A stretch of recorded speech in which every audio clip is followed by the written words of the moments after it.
I am Kesten Rono, and today is day 109 of A Course in Miracles.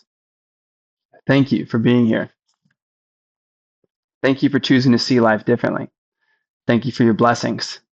Thank you for trying on the idea that to give and to receive are one in truth, happening simultaneously. And it is you giving in the invisible that is compounding the blessings that you receive. Reviewing Principle 39. The miracle dissolves error because the Holy Spirit identifies error as false or unreal. This is the same as saying that by perceiving light, darkness automatically disappears. By perceiving light, which is strength, which is love, which is God, which is yourself, by perceiving light, darkness, which is weakness, which is fear, which is the ego, darkness automatically disappears. By perceiving light, darkness automatically disappears. This is not the light our human eyes see, as we are told here. This is the light of God, the light within you. Whatever it is that you are in your truest, most constant form, that from which we run and that which permeates all cracks in the false narratives that you would have yourself believe. This is how you know when you have a suspicion that what you are being told or what you are pursuing is not in your best interest, is not fully transparent. The trade is not clear. You do not understand the value you are receiving or the value you are offering. And maybe the exact value and its measurement doesn't matter, but it does matter to you if someone is taking advantage of you. If someone is taking advantage of you, if you can sense darkness here, because light is permeating through and there's some kind of tell about the energy of the contract in which you are engaging, then you know you're investing yourself in darkness, in a lack of transparency, in something that is not fundamentally true. And because you recognize this is the same as horrors happening to you. They're happening for you. So you can feel how incongruent this idea is with whatever it is that you would hope to be expressing in the world. If you were here yesterday, we were wishing for the world peace or love or abundance or patience, kindness, to be gentle, to be fruitful, to be true. And we were saying that the greater that we give this idea, the more we end up receiving. If you're with a partner, you could practice this by saying, do you dare try this idea on? Let's see if it's true.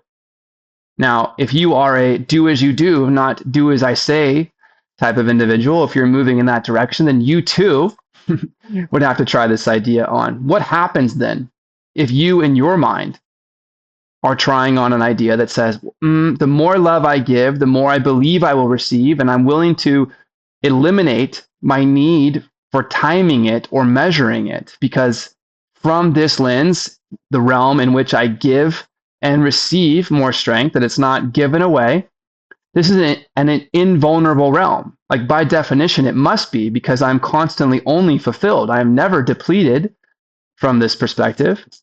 So I exist in the invulnerable. Well, the invulnerable is unlimited.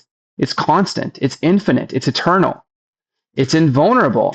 So if you have forever and you can never be harmed from this perspective that allows you to offer love and wait, simply wait to receive it in any measurement and invest your life savings, your energy in this idea because you're curious if you will receive love and equality, or in greater amount even than you might offer, because you intend for your loved one to receive more and more and more love. Wouldn't you want them to feel fantastic every day they get in their car and go to work? What if there was some other way that they imagined life to be as they felt fuller rather than depleted and in lack?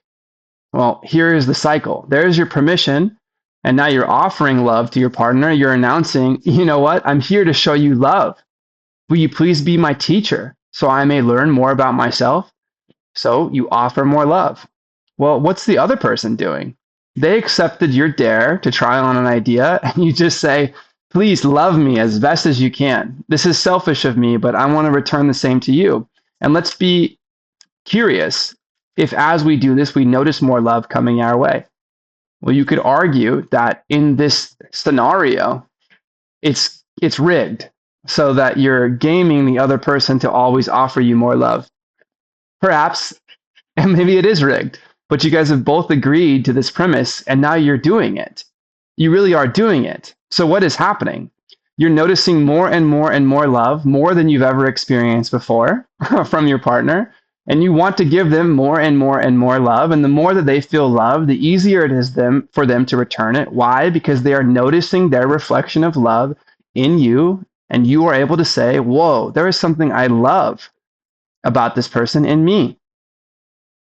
And now you are in a reciprocal cycle of love. Aren't you moving closer to the unconditional idea of love?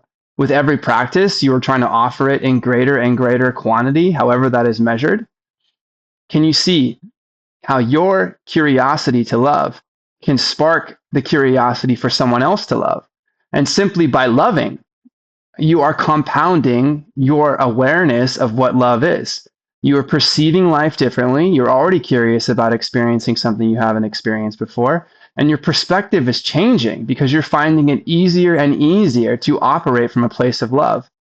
And if you're finding so much abundant love with your partner, and maybe that's a safer place, maybe we can notice it more for everyone else that we see in the world. When we're driving, when we're working, when we're shopping, when we're doing anything, looking at something online, maybe we see, I recognize that. Let me just offer it some love. And we fall back on the idea that to give and to receive are one in truth. The miracle dissolves error because the Holy Spirit identifies error as false or unreal. The Holy Spirit, as we learned yesterday again, is the mechanism of miracles.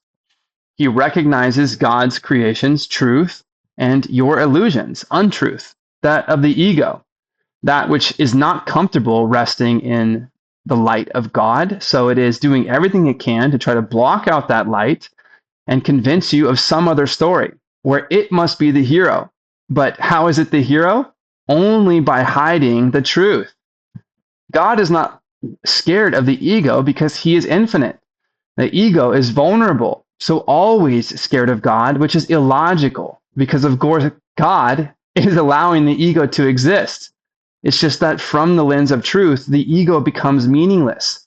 So we are now no longer hosting the fear associated with the ego and the attack cycle, and we have the opportunity to see in truer vision and therefore enter into this love cycle that I was attempting to describe. The miracle dissolves error. This Holy Spirit is a mechanism for miracles. The miracle dissolves error because the Holy Spirit identifies error as false or unreal. It is just simply that the Holy Spirit naturally, this idea, naturally recognizes what's true for true and recognizes everything else as an illusion. It has the wrong vibration. It is doing something. It is working too hard. It requires energy to keep trying to cover up the holes in the hull of the ship so it doesn't drown, and hoping you don't notice as you're going underwater. America, where I live, strongest country in the world for many reasons, and it tells you it is absolutely strong. It's $40 trillion in debt. It is sinking. It's just sinking slower than every other country that has their currency tied to the American dollar. This is destructive. We feel that we are in a great position, but we are not a manufacturing, energy independent nation. And that's okay. We can trade and share, but it creates some kind of vulnerability for us. And if we don't acknowledge it as it is, then we're unable to negotiate transparently. And we don't want our people to be able to think about these things related to money, or we'll realize that exporting debt is creating a natural lack. Our ship is sinking. So how do we stay afloat? Well, we're using the principle of just outrun all your friends and the bear will eat you last, therefore you're alive. Is that living?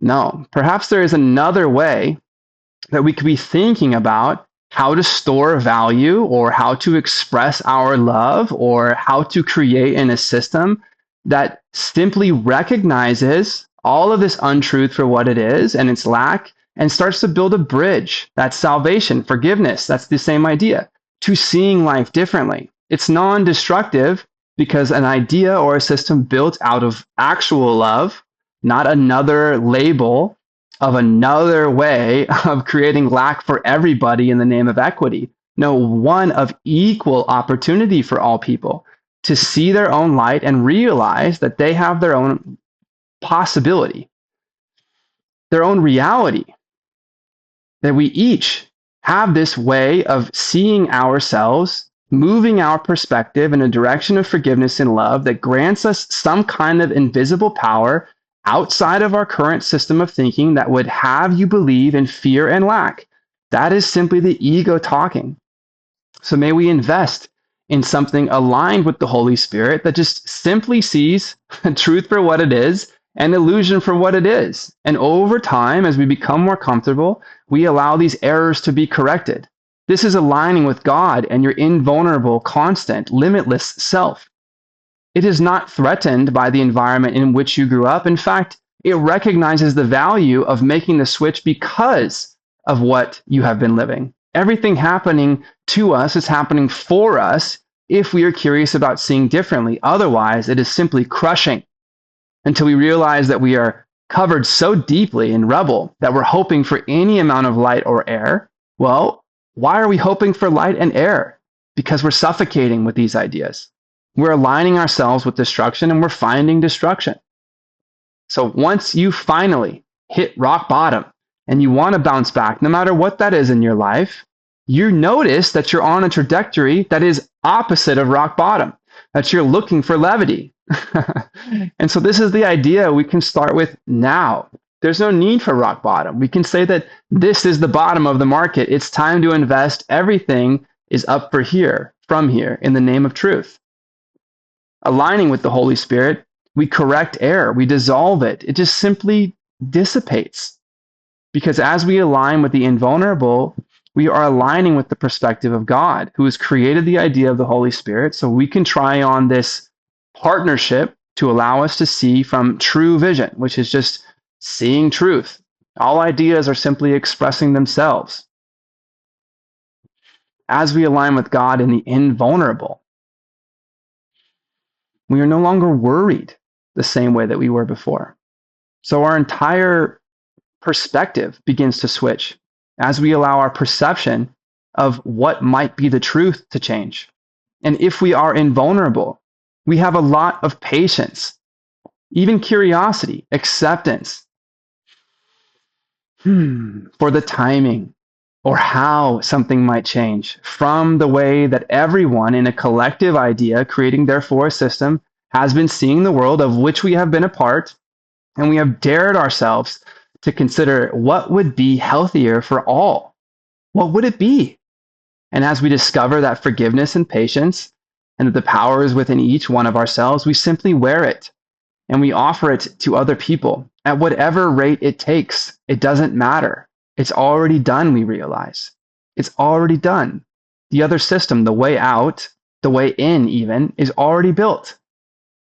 And it relies on every single person realizing this for themselves. That is the atonement, I imagine, this interlocking chain of forgiveness. What's on the other side of it? Perfect peace, perfect safety, freedom from worry, of which you are a vital part of creating. So please release your timing and expectation. Allow yourself to invest in the invulnerable and notice if it causes any change for you. Perhaps even invite somebody for your accountability, declaring your conviction. So you may share ideas with them like, to everyone, to you, brother, I offer you quietness. To you, my partner in love, I offer you peace of mind. To you, mother and father, I offer you gentleness. Maybe they offer you the same thing back when they realize that your offerings are of no threat. With nothing hidden in the murkiness of the trade, you are simply stating the value you wish to receive by announcing the offering that you want to give. And if you can do this in earnest, even if it starts small, you are giving what you actually have, what you are. And you're not creating a lack.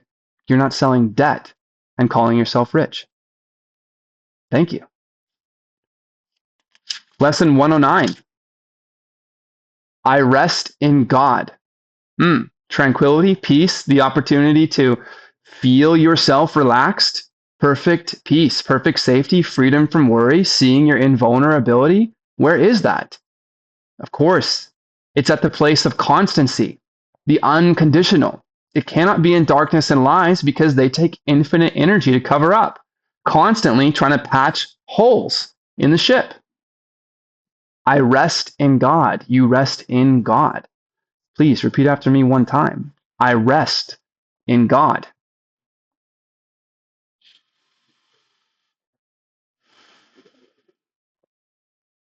We ask for rest today and quietness, unshaken by the world's appearances. Please take a deep breath in. Exhaling with ease. Quietness, unshaken by the world's appearances. We ask for peace and stillness in the midst of all the turmoil born of clashing dreams. Please take a breath in. Exhale with ease. Stillness in the midst of turmoil. We ask for safety and for happiness, although we seem to look on danger and sorrow. And we have thought, and we have the thought that will answer our asking with what we request. I rest in God. Please, one more breath in. Exhale in stillness and ease. I rest in God. This thought will bring you to the rest and quiet, peace and stillness, and the safety and happiness you seek. I rest in God. This thought has power to wake the sleeping truth in you, whose vision sees beyond appearances to that same truth in everyone and everything there is. Here is the end of suffering for all the world and everyone who ever came and yet will come to linger for a while. Here is the thought in which the Son of God is born again to recognize himself. That's you. I rest in God, completely undismayed. This thought will carry you through storms and strife, past misery and pain, past loss, death, and onward to the certainty of God. If you notice any resistance in your life, may you announce to yourself, I rest in God. There is no suffering it cannot heal. There is no problem that it cannot solve, and no appearance but will turn to truth before the eyes of you who rest in God. One problem, one solution. It is creating a common denominator in all discomforts. Are you separate from this idea of the invulnerable? If you are, you will see yourself vulnerable. This is the day of peace. You rest in God. And while the world is torn by winds of hate, your rest remains completely undisturbed. Yours is the rest of truth. Appearances cannot intrude on you. You call to all to join you in your rest, and they will hear and come to you because you rest in God. Your peace is inviting people to notice more peace. May you notice your own peace. They will not hear another voice than yours because you gave your voice to God, and now you rest in Him and let Him speak through you. In Him, you have no cares and no concerns, no burdens, no anxiety, no pain, no fear of future, and no past regrets. In timelessness you rest. In timelessness you rest. In time, there is no rest. That is why we are out of time all the time. The atonement is also working all the time and in all dimensions of time. May you know timelessness and rest.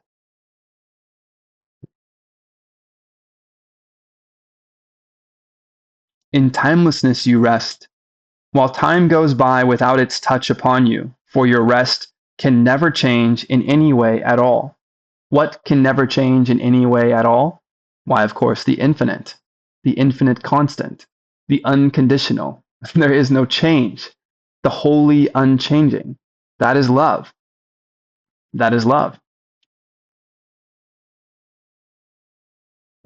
You rest today. And as you close your eyes, sink into stillness. Let these periods of rest and respite reassure your mind that all its frantic fantasies were but dark dreams of fever that has passed away. Let it be still and thankfully accept its healing. No more fearful dreams will come now that you rest in God. Take time today to slip away from dreams and into peace. Each hour that you take your rest today, a tired mind is suddenly made glad. A bird with broken wings begins to sing.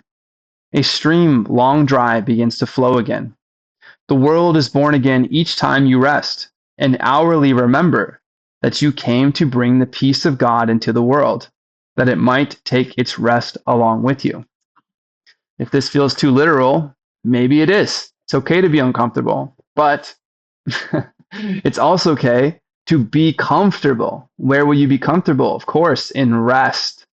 And if you feel comfort and you rest, you will offer that comfort to the people whom you see next.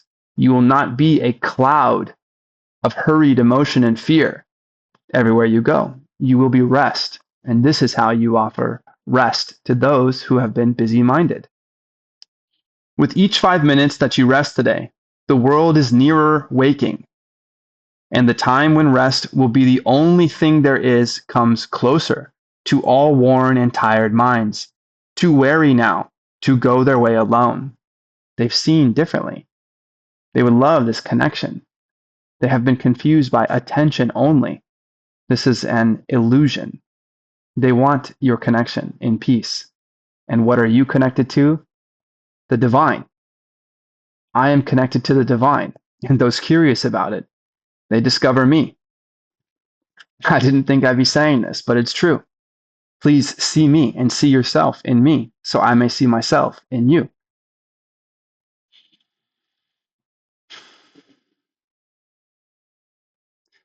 These tired minds, too weary now to go their way alone, they will hear the bird begin to sing and see the stream begin to flow again, with hope reborn and energy restored, to walk with lightened steps along the road that suddenly seems easy as they go. What is the opposite of your dis-ease? It is ease. What is the opposite of your heaviness, your burden, your sin? It is levity. It is light. It is lightness. May you go forward in lightness and realize that maybe you have been condemning yourself, believing that in somehow you may feel shameful enough to make someone else feel well. You can never feel bad enough to make someone else feel truly good. Why? You are investing in bad as you see it. Where do you imagine good will come from if you keep putting your life savings in bad? You rest within the peace of God today and call upon your brothers from your rest to draw them to their rest along with you. You will be faithful to your trust today, forgetting no one, bringing everyone into the boundless circle of your space, the holy sanctuary where you rest. Open the temple doors and let them come from far across the world and near as well. Your distant brothers and your closest friends, bid them all enter here and rest with you. My temple is open. Please come see my perfection in all this mess. May you find a cozy place to rest and notice that you feel rejuvenated, that you've slipped into some timeless meditation and you feel refueled. What have you done? Absolutely no thing. You've simply been. May you please feel invited to be and see that that is simply your light in truth. Then go forth. You have something else to do than sit in this temple. You rest within the peace of God today, quiet and unafraid. Why? Fear is the tool of the ego. God is not afraid, limitless, eternal. Please enjoy your quiet and unafraidness. Each brother comes to take his rest and offer it to you. We rest together here, for thus our rest is made complete. And what we give today, we have received already. Time is not the guardian of what we give today. We give to those unborn and those passed by, to every thought of God, capital T, to every thought of God, that's his will, and to the mind, capital M, in which these thoughts were born and where they rest. Eternally, all minds connected, your thoughts are God's thoughts, and God's thoughts are yours. You, of course, are not a physical thing if you want to be invulnerable. You are the mind. You are the mind. And we remind them of their resting place each time we tell ourselves, I rest in God. Those are the unborn. Those are the passers-by. We are in a timeless space when we rest, so we may offer rest to everything and everyone all across time. There is no limit in the unlimited. May you see yourself in the infinite. May you invest in the invisible. I rest in God. I rest in God. This thought will bring to you the rest and quiet, peace and stillness, and the safety and happiness you seek. I rest in God. This thought has power to wake the sleeping truth in you, whose vision sees beyond appearances to that same truth in everyone and everything there is. Unafraid of darkness, noticing the light, committing to moving forward through our feelings, forgiving them, noticing levity, and living in light. Here is the end of suffering for all the world, and everyone who ever came and yet will come to linger for a while. Here is the thought in which the Son of God is born again, to recognize himself. Imagine you're here lingering for a while, and the whole world have been practicing that they rest in God, offering peace to wherever it is that you arrived. And everything they build is in the name of this peace, the infinite and the invulnerable, such that they invest in the abundance of each future generation, rather than borrowing through debt from the future generations. Imagine that had been the case. Well, it has, of course, in some sense. You are here. So the world has been abundant enough for you to arrive. And you are hearing this now. And you have the opportunity to provide that in your time lingering here for a little while, to fulfill your will, to offer the invulnerable, the infinite, the eternal love into a system that feels vulnerable, fearful, and caught in a cycle of attacks. I am Kesten Rono. I rest in God. I have come to discover that I am connected to the divine, and those who are curious about it discover me. See you tomorrow for day 110 of A Course in Miracles.